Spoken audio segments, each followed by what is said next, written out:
Tahimik ang umaga sa malaking bahay ng mga Villarreal, isang pamilyang kilala sa yaman, kapangyarihan, at malinis na reputasyon sa lipunan. Sa labas, tila perpekto ang lahat. Ngunit sa loob ng mga pader na iyon, unti-unti nang nabubunyag ang isang lihim na magwawasak sa maraming buhay. Si Isabela Villarreal, ang legal na asawa ni Adrian Villarreal, ay nakaupo sa harap ng salamin. Suot niya ang isang eleganteng bestida, simple ngunit mamahalin. Sa kanyang mukha, makikita ang katahimikan ng isang babaeng sanay magtimpi, ngunit sa kanyang mga mata, may apoy na matagal nang nag-aabang ng pagkakataong sumiklab. 15 taon na silang kasal ni Adrian. 15 taon ng pagiging huwarang asawa. 15 taon ng pagtitiis. At 15 taon ng paniniwalang sapat siya. Ngunit sa isang iglap gumuho ang lahat. Nagsimula ang lahat sa isang text message. Hindi ito sinadyang mabasa. Hindi rin niya hinanap. Lumitaw lamang ito sa telepono ni Adrian isang gabi habang naliligo ang kanyang asawa. Miss na miss kita. Kailan tayo ulit magkikita? Walang pangalan. Ngunit sapat na iyon para magsimulang manginig ang kamay ni Isabela. Sa una, pinili niyang magbulag-bulagan. Baka empleyada, bulong niya sa sarili. Baka kliyente. Ngunit may kutob siyang hindi mapapawi. Mula noon, naging mapagmatsyag siya. Mas tahimik. Mas mapanuri. At sa bawat gabi na umuuwi ng late si Adrian, mas lalo niyang nararamdaman ang unti-unting pagpatay sa kanyang tiwala. Hanggang sa isang araw, sinundan niya ang asawa. Yan isimula ng katotohanan. Isang hapon, nagpaalam si Adrian na may importanteng meeting. Ngunit sa halip na sa opisina, huminto ang sasakyan nito sa isang maliit ngunit sosyal na cafe sa kabilang bahagi ng syudad. Mula sa loob ng kanyang kotse, nakita ni Isabela ang isang babae. Bata. Maganda. May ngiting walang bakas ng konsensya. At nang hawakan nito ang kamay ng kanyang asawa. Parang may kutsilyong bumaon sa dibdib ni Isabela. Ang babae ay si Mara. Isang simpleng pangalan, ngunit may dalang napakalaking kapahamakan. Si Mara ay hindi lang basta kabit. Isa siyang ambisyosang babae na handang gawin ang lahat para sa pag-angat ng kanyang buhay, even kung may masaktan. At sa sandaling iyon, alam ni Isabela. Hindi ito basta pagtataksil. Ito ay digmaan. Sino te Mara? Lumaki si Mara sa kahirapan. Sanay siyang mangarap ngunit masanay siyang lumaban. Bata pa lang siya, alam na niya na hindi sapat ang sipag kung wala kang koneksyon. At si Adrian Villarreal. Isa siyang hagdan. Nagkakilala sila sa isang charity event, isa siyang event coordinator. Si Adrian naman ang pangunahing donor. Isang tinginan. Isang ngiti. At isang gabing nagbago ang lahat. Alam ni Mara na may asawa si Adrian. Ngunit sa kanyang isipan, kung hindi ka kayang ipaglaban ng asawa mo, kasalanan ba ng kabit kung maagaw ka? Unti-unti nahulog si Adrian. Hindi sa pagmamahal, kundi sa ilusyon ng pagiging malaya. At habang tumatagal, mas lalong lumalalim ang kanilang lihim. Ang illegal din ni asawa ay gumagalaw. Hindi umiyak si Isabela. Hindi siya nagwala. Hindi siya gumawa ng iskandalo. Sa halip, nagplano siya. Tahimik niyang inimbestigahan ang babae. Background. Trabaho. Mga koneksyon. At doon niya nalaman ang mas masahol na katotohanan. Si Mara ay may iba pang tinatagong lihim. May mga lalaking dumaan. May mga perang galing sa hindi malinaw na paraan. At may isang insidenteng halos ikinamatay ng isang dating kasintahan. Isabela smiled for the first time. Hindi ako basta asawa lang, bulong niya. Isa akong Villarreal. Yengo hindi inaasahang paghaharap. Isang gabi, inimbitahan ni Isabela si Adrian sa isang restaurant. Tahimik ang hapunan. Masyadong tahimik. Hanggang sa dumating ang huling bisita. Si Mara. Namumutla ito nang makita ang legal na asawa. Nanginginig ang kamay. Ngunit nagpakatatag. Tumayo si Isabela. Diretso ang tingin. Ako si Isabela Villarreal, malamig niyang sabi. Ang babaeng may apelidong ginagamit mo. Tumigil ang mundo. Nagkatinginan ang dalawang babae, ang isa ay mailegal na karapatan, ang isa ay mailihim na pangarap. At doon nagsimula ang tunay na laban. Hindi sigawan. Hindi sampalan. Kundi isang ngiti na puno ng babala. Cliffhanger, wakas ng part 1. Habang nakaupo si Mara, isang envelope ang inilapag ni Isabela sa mesa. Buksan mo, sabi niya. Nang makita ni Mara ang laman nito, namutla siya. Mga litrato. Mga dokumento. Mga lihim na matagal niyang itinago. At bago siya makapagsalita, isang huling linya ang binitiwan ni Isabela. Paulit-ulit na bumabalik sa kanyang isipan ang laman ng envelope, mga larawang matagal niyang sinikap ibaon sa limot. Mga mukha. Mga petsa. Mga lugar na hindi niya kailanman inakalang muling hahabulin siya. At higit sa lahat, ang malamig na titig ni Isabela Villarreal. Hindi iyon titig ng isang babaeng nasaktan lamang. Iyon ay titig ng isang babaeng handang sumira ng buhay. Yan nakaraan, yan ay Mara. Bago siya naging tikabit, si Mara ay isang batang babae lamang na nangangarap makaalis sa kahirapan. Lumaki siya sa isang masikip na barong-barong. Ang ama niya ay isang sugarol. Ang ina ay labandera. Bata pa lang siya, natutunan na niyang hindi sapat ang pagiging mabait para mabuhay. Kailangan mong maging matalino. At kung minsan walang awa. 18 taong gulang siya nang makilala niya ang unang lalaking magbabago sa kanya, si Rogelio. Isang negosyanteng may edad, may asawa at may pera. Sa una, trabaho lang ang pakay ni Mara. Assistant. Secretary. Ngunit isang gabi ng inuman ang naging simula ng lahat. Isang halik. Isang pangakong walang kahulugan. At doon niya natutunan ang isang bagay. Mas madali ang buhay kapag ginagamit mo ang kahinaan ng lalaki. Ngunit mali ang kanyang akala. Nang magbanta si Rogelio na iiwan siya, nagkaroon ng komprontasyon. Sigawan. Tulakan. At isang pagkadula sa hagdan. Buhay si Rogelio. Ngunit mula noon, siya ay nakaratay. At si Mara. Tumakas. Walang kaso. Walang hustisya. Walang nakakaalam. Akala niya tapos na ang lahat. Hanggang sa lumitaw si Isabela. Iyan digalaw ng legal ni asawa. Samantala, abala si Isabela sa opisina ng kanilang pamilya. Tahimik siyang nakaupo habang sinusuri ang mga dokumento. Hindi siya umaasa sa emosyon. Umaasa siya sa ebidensya. Isang private investigator ang kanyang kinuha. Isang taong sanay maghukay ng mga bangkay ng nakaraan, literal man o hindi. Kompleto na po, Direk Villarreal, sabi ng investigador. May isa pa pong detalye na kailangan ninyong malaman.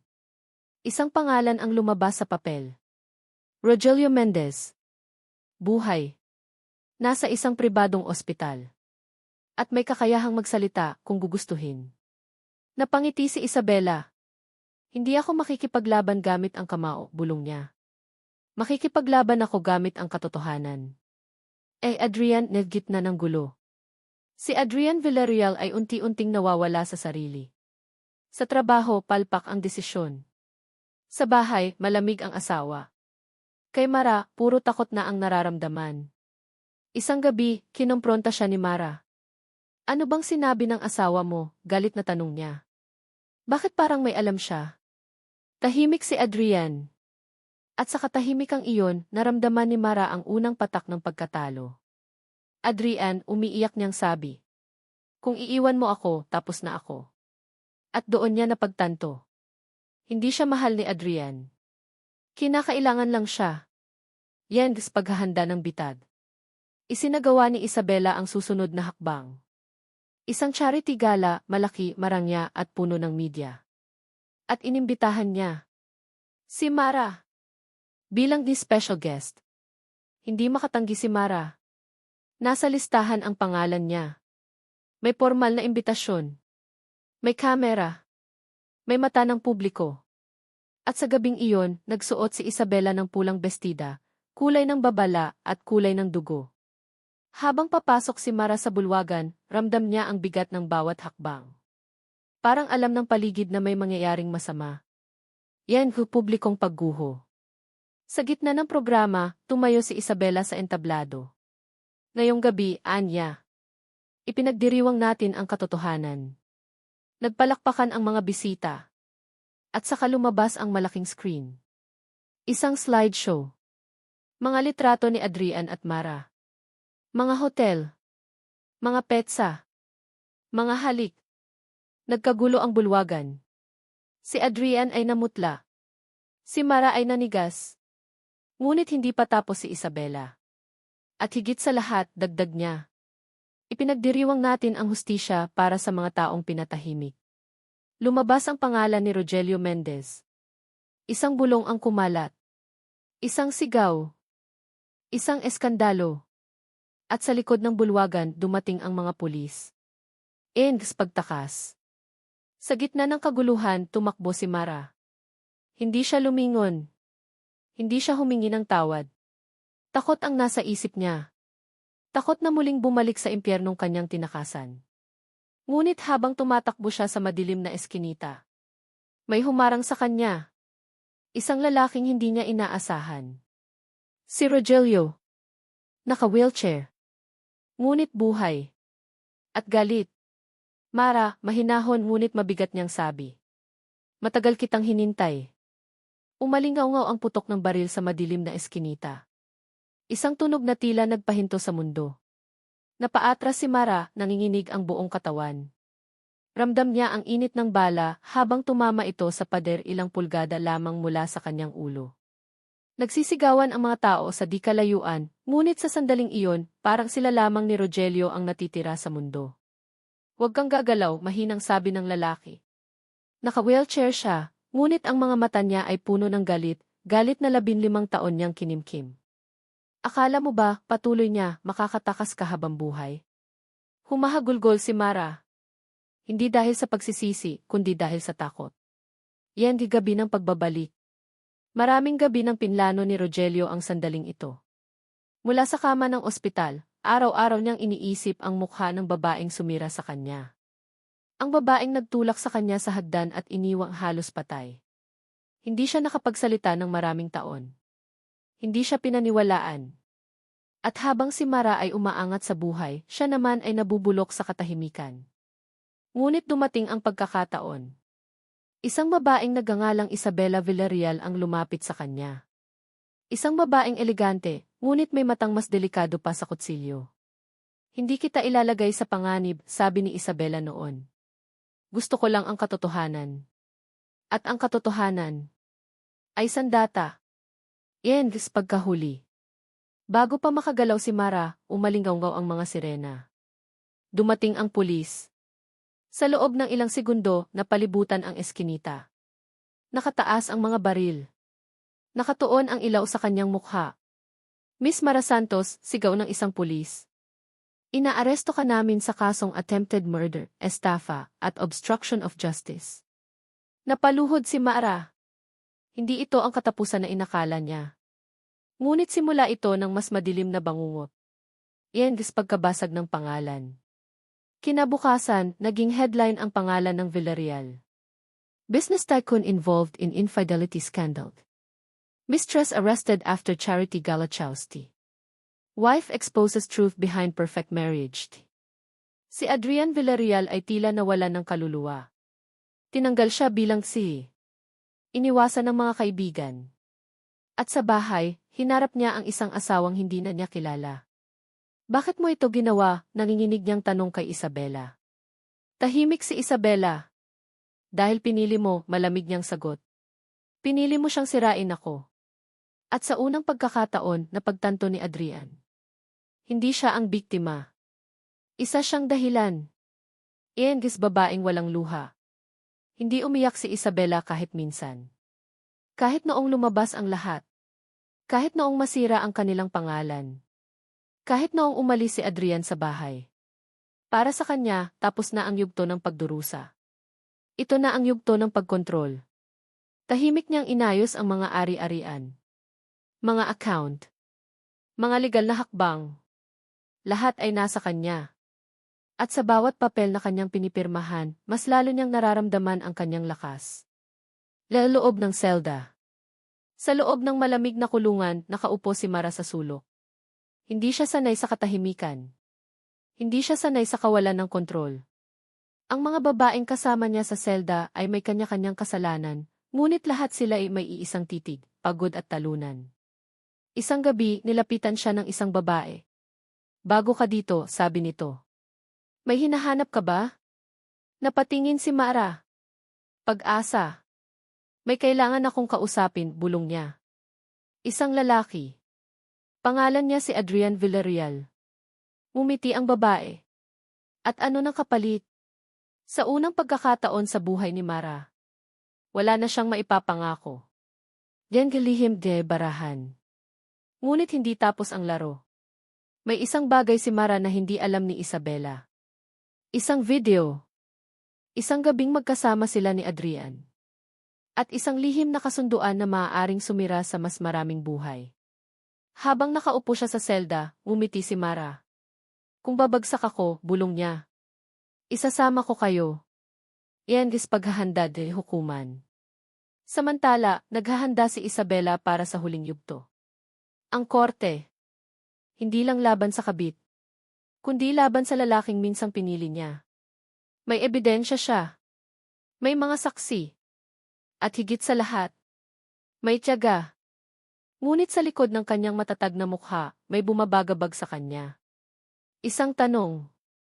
Hanggang saan ang kaya niyang gawin para sa hustisya? Cliffhanger, wakas ng part 3.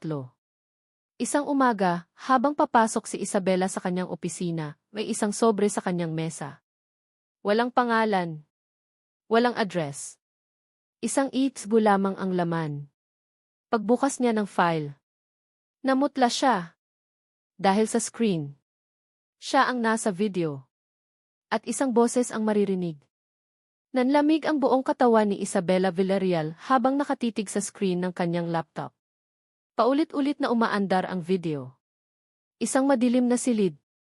Isang mesa. At siya, nakaupo, tahimik, ngunit may hawak na dokumentong may pirma.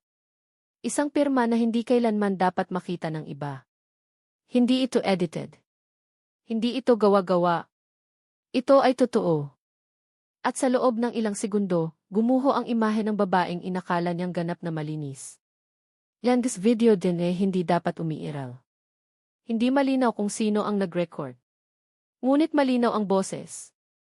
Ang boses niya. Siguraduhin mong hindi na siya magsasalita, maririnig sa video. Ayokong may babalik mula sa nakaraan. Isinara ni Isabela ang laptop. Huminga siya ng malalim, isang bagay na bihira niyang gawin kapag may takot. Hindi ito pwedeng lumabas, bulong niya. Ang lalaking tinutukoy sa video ay isang dating accountant ng pamilya Villarreal.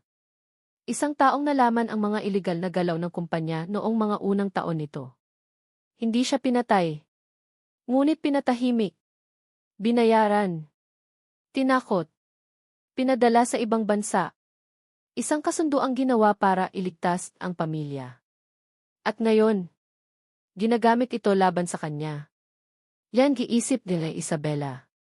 Sa unang pagkakataon matapos ang mahabang panahon, hindi sigurado si Isabela. Hindi siya sanay mawalan ng kontrol. Sa digmaang ito, siya ang naglatag ng mga baraha. Siya ang nagtakda ng mga patakaran. Ngunit ngayon, may isang manlalaro na biglang sumulpot. At alam ang kanyang pinakamadilim na lihim. Isang tanong ang bumabagabag sa kanya. Si Mara ba ito? O may mas malaking utak sa likod nito? Yan gilihim din igalaw is kulungan. Sa loob ng selda, tahimik na nakaupo si Mara habang pinapanood ang balita sa maliit na telebisyon. Nandoon ang mukha ni Isabela. Matatag. Elegante. Walang bahid ng takot. Ngunit mumiti si Mara. Dahil alam niya ang hindi alam ng iba. Hindi niya nakuha ang video ng mag-isa. May tumulong sa kanya. Isang lalaking matagal nang nasa anino ng mga Villarreal. Si Victor Reyes. Dating abogado ng pamilya. At dating kasintahan ni Isabela. Sino adi Victor Reyes? Si Victor ang tipo ng lalaking tahimik, ngunit mapanganib. Matagal siyang nagtrabaho para sa mga Villarreal. Siya ang nag-ayos ng mga kaso. Siya ang naglinis ng mga problema. Hanggang sa isang araw. Itinapon siya. Hindi dahil sa pagkakamali. Kundi dahil alam niya ang sobra. At si Isabela ang pumirma sa kanyang pag-alis. Simula noon, tahimik siyang naghintay. At nang lumapit si Mara, nakakita siya ng pagkakataon. Hindi kita ililigtas, sabi niya noon kay Mara. Pero tutulungan kitang maghiganti. Yan araw hukuman. Dumating ang araw ng unang pagdinig. Ang korte. Media. Mga abogado. Mga usisero. Si Mara, naka-orange na uniforme, ngunit tuwid ang tindig. Si Adrian, maputla, wasak ang reputasyon. At si Isabela, nakasuot ng itim, parang nagluluksa. Nang ipresenta ng depensa ang isang bagong ebidensya, nagkatinginan ang lahat. Isang video. Ang parehong video na nakita ni Isabela sa kanyang opisina. Nagkagulo ang korte. Objection, sigaw ng abogado ni Isabela.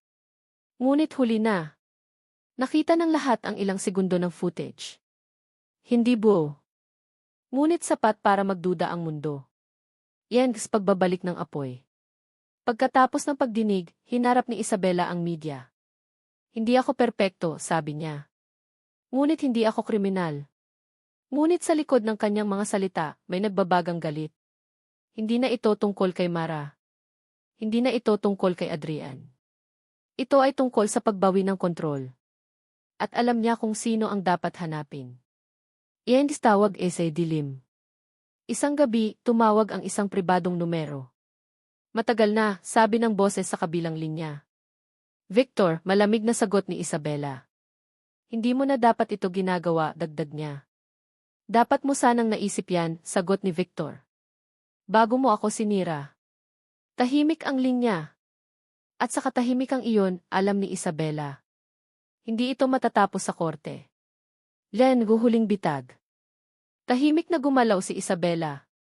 Ibinunyag niya ang mga lihim ni Victor, mga offshore account, mga illegal na transaksyon, mga lihim na kliyente. Isa-isa, bumagsak ang mga koneksyon nito.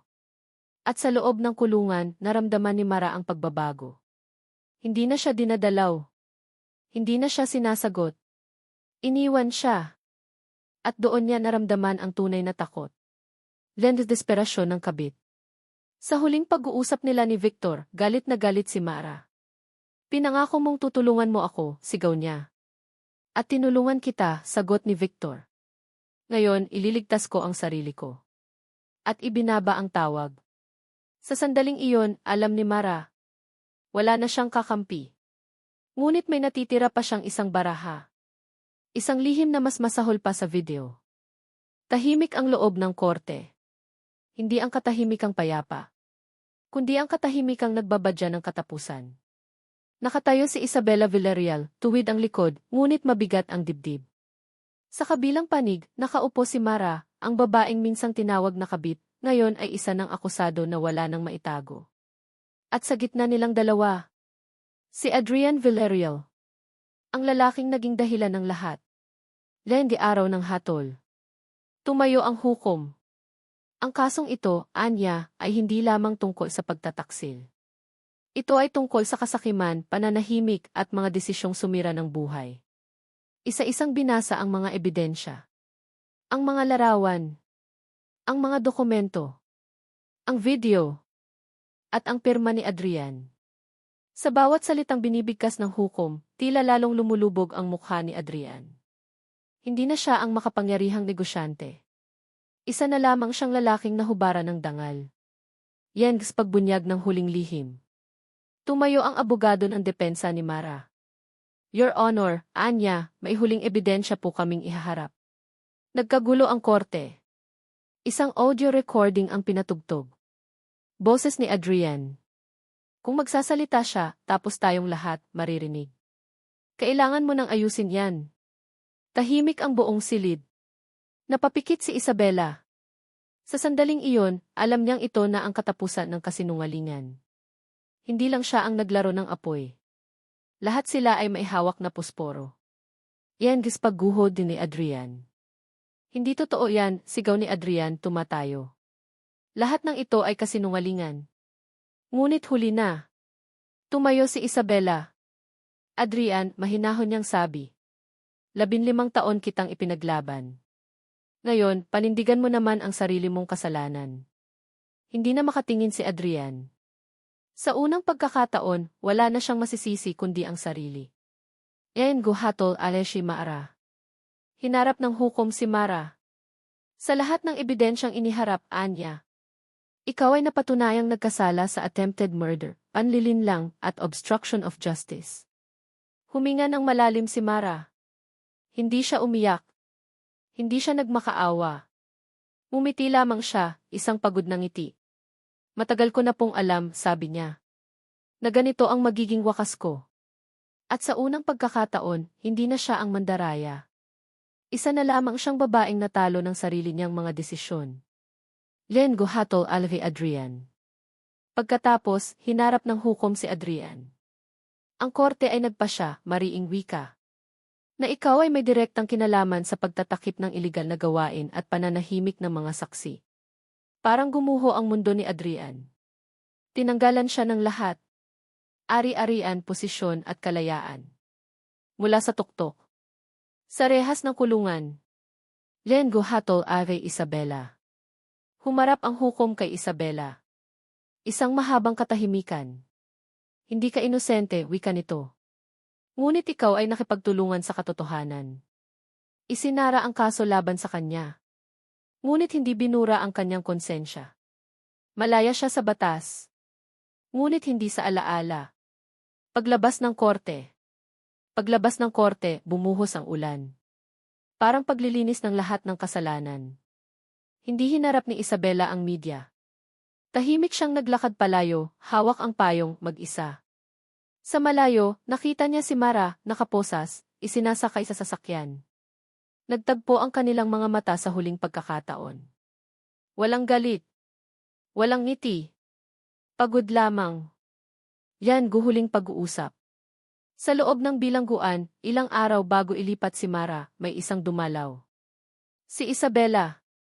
Bakit ka pumunta? Tanong ni Mara. Para magpaalam, sagot ni Isabela. Hindi para magyabang. Hindi para mang-insulto. Tahimik si Mara. Alam mo, sabi niya. Kung nagkaroon lang ako ng pagkakataong tulad mo, baka hindi ako naging ganito. Tumayo si Isabela. May pagkakataon ang lahat, tugon niya. Pero hindi lahat marunong huminto. At tuluyan na siyang umalis. Yan gis pagkakulong kay Adrian. Sa kabilang kulungan, mag-isa si Adrian. Wala nang tumatawag. Wala nang dumadalaw. Isang gabi, binuksan niya ang isang lumang sulat. Sulat ni Isabela, mula pa noong bago sila ikasal. Pipiliin kita araw-araw, nakasulat. Hanggat pipiliin mo rin ako. Napaluha siya. Ngunit huli na ang lahat. Bagong simula. Makalipas ang isang taon. Tahimik na namumuhay si Isabela sa probinsya. Walang apelyidong dala ang bigat ng kapangyarihan. Isa na lamang siyang babae na muling natutong huminga. Isang umaga, nakatanggap siya ng liham. Galing kay Mara. Hindi ako humihingi ng tawad, nakasulat. Pero nagpapasalamat ako. Dahil sa iyo, natapos ang pagtatakbo ko. Isinara ni Isabela ang liham. At sa wakas, nakangiti siya. Huling linya, wakas ng kwento. Sa mundong puno ng kasinungalingan, hindi lahat ng nananalo ay malinis. At hindi lahat ng talo ay masama. Ngunit sa huli, ang katotohanan pa rin ang may huling salita.